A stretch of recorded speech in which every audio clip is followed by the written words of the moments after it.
The government interferes in many aspects of our lives, whether it's through work, play, or your home life. You're constantly being told by an external bureaucrat what you can and cannot do.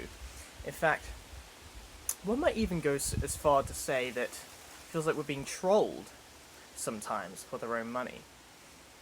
Well, recently, I've had the chance to turn the tables a little bit and do some trolling at the government's expense. I was approached by someone at my university, providing me with an opportunity to go to the European Union, God forbid, on a trip, on a research trip, a peace research trip, all funded, and they paid for me to stay there. They paid for me to get the train there. They paid for my food, and actually I didn't use all of that, so basically I just pocketed some of it. And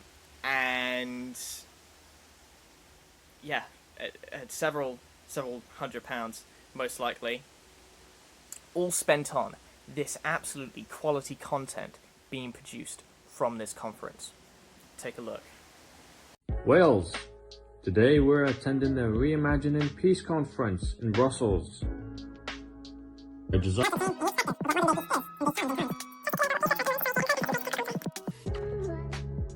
I'm excited to be in Brussels this week to better understand the use of tantalum capacitors in AI hypercomputing, which is a large threat to peace. Also, I'm interested in adopting a more agile build mindset. Okay, that video you just watched, that's on their Twitter. They posted that video with me saying all of that rubbish on their Twitter. Okay, but I didn't stop there. No, sir. I was just getting started. So next, we have some of the pictures that were taken on the trip.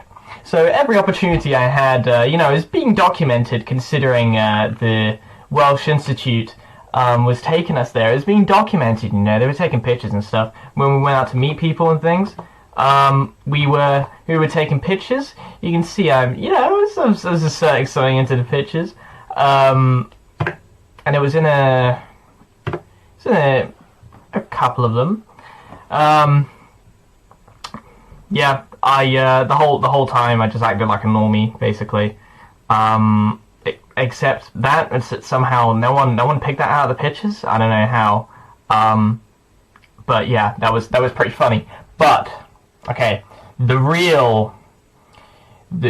best part that I managed to do is the write-ups we did after the research. Okay, so we had different conferences. The ones I took part in are the feminist peace research. Okay, I love you know how much I love feminism. Okay, feminism.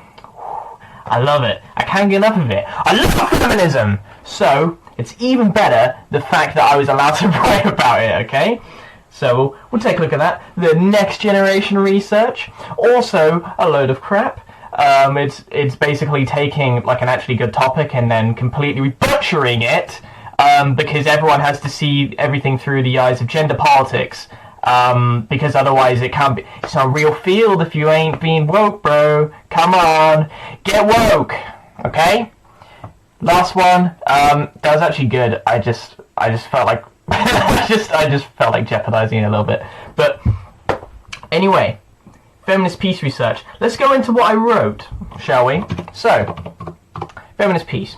Within the feminist peace research session, many concerns due to the lack of inclusion of women and other minorities in the peace sphere were raised. And then I wrote like a little bit, sucking their dick. However, the panel was optimistic for the future, with Elise Farron in particular saying, "This moment is really wowing." She said worrying, but her accent made it sound like she was saying that, so I just wrote that. I thought it'd be funny. I mean, it is. So, with regards to those finally speaking up, here we got speak up. It's particularly true within technology, with the recent uptick of Amish LGBTQ plus women entering the sector. This is a very important, these Amish women are so important in technology. You will not believe their efficiency, okay? They've demonstrated brilliant prowess in LibreBooting modern ThinkPads. No one else has managed to LibreBoot a T480 yet. These women have done it. They won't reveal it to you though. They charge you $2,000 per LibreBoot, but they can do it. They have the what platform is that? Ivy Bridge. They have the thing to disable Ivy Bridge, Intel ME on Ivy Bridge. Significantly increasing productivity in the face of discrimination, hurtful stereotypes among their people, as something they're not capable of using technology. You know, this is the common thing. People think Amish people can't use technology. Stop being a bigot, okay? They can. And these women demonstrate it every day, okay? So, check your privilege, and, I don't know, get a real job. Stop writing articles on BuzzFeed. Oh no, BuzzFeed's dead, isn't it? Pink News. Stop writing articles on Pink News. During the session, the concept of intersectionality was frequently mentioned, the application of which in a wider Scrumcell approach, you see where the name of this operation comes from, can allow us to better understand how war can impact different groups of varying severity. This is particularly important, blah, blah, blah, blah. As I've heard many times in my classroom before, one man's Gentoo is another man's Windows. This is the most core piece of insight I gave. And this entire write-up, okay, it means literally nothing. It was the first thing that came to my head. To summarize in all, a more agile approach is required for negotiations for peace, as opposed to utilizing the traditional waterfall approach. People who have studied a course at Cardiff Metropolitan will understand this, because we're taught it 5 bloody times. So that all parties in a war can be included in the peace-building process in the future. So yeah, we need to get agile, we need to stop using waterfall, okay? Get agile in peace, that's what I'm saying. Next, Karen Von Loon, okay?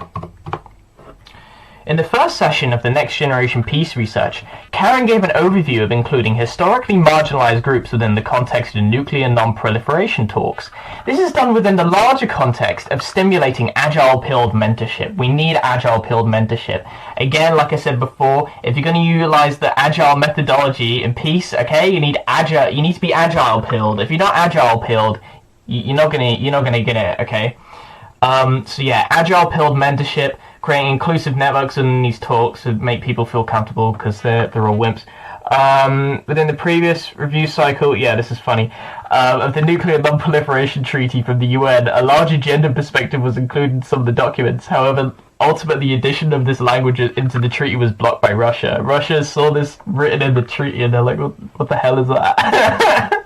Such a larger perspective is incredibly helpful when attempting to address issues, such as the use of zero-ohm resistors in mega-lethal Linux weapons.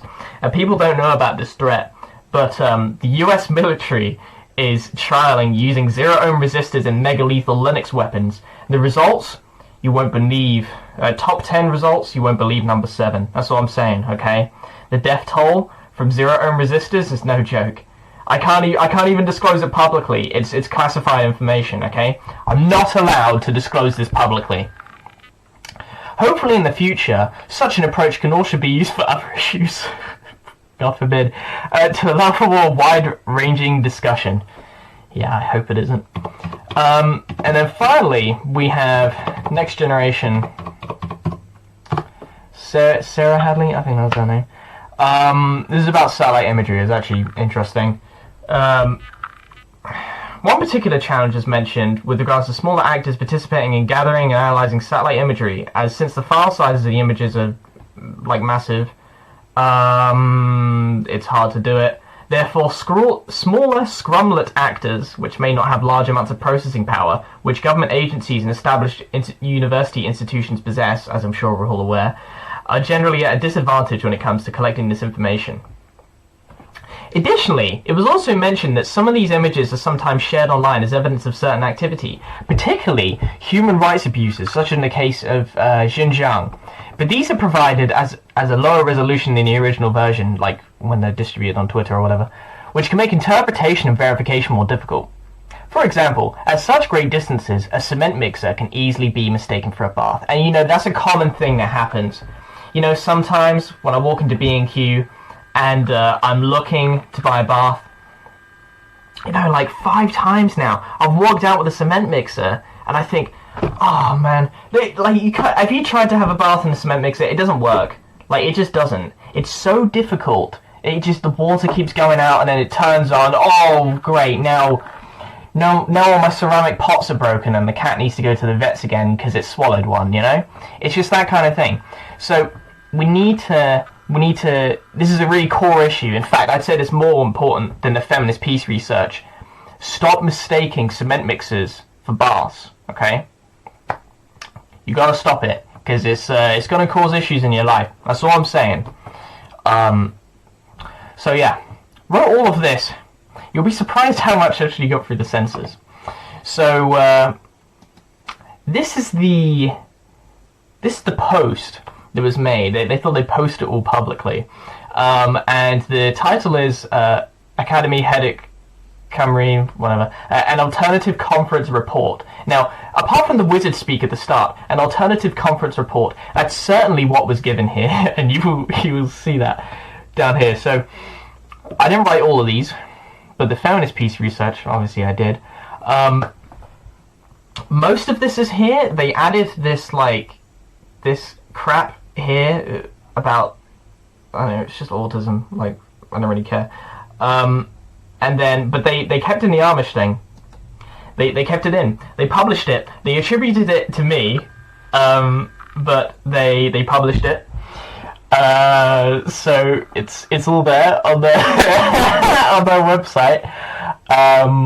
The link will be to it in the description. And the wider Scrumcell approach was kept in the post.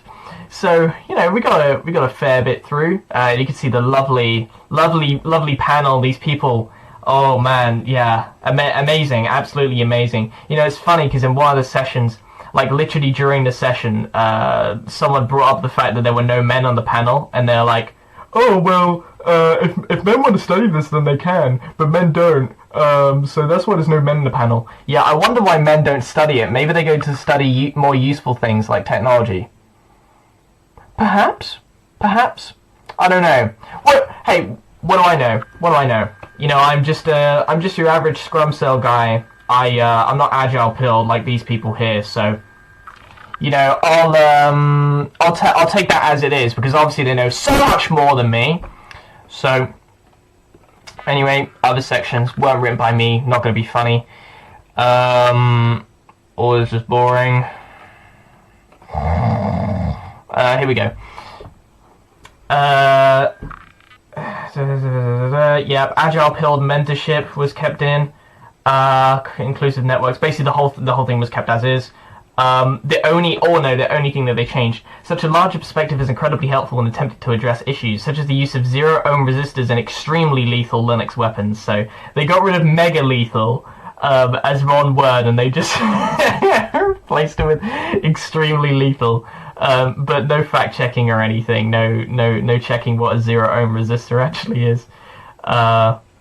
So yeah, hopefully we will have a more wide-ranging discussion, particularly on tantalum capacitors. I forgot to write about tantalum capacitors, so hopefully they can write about those next.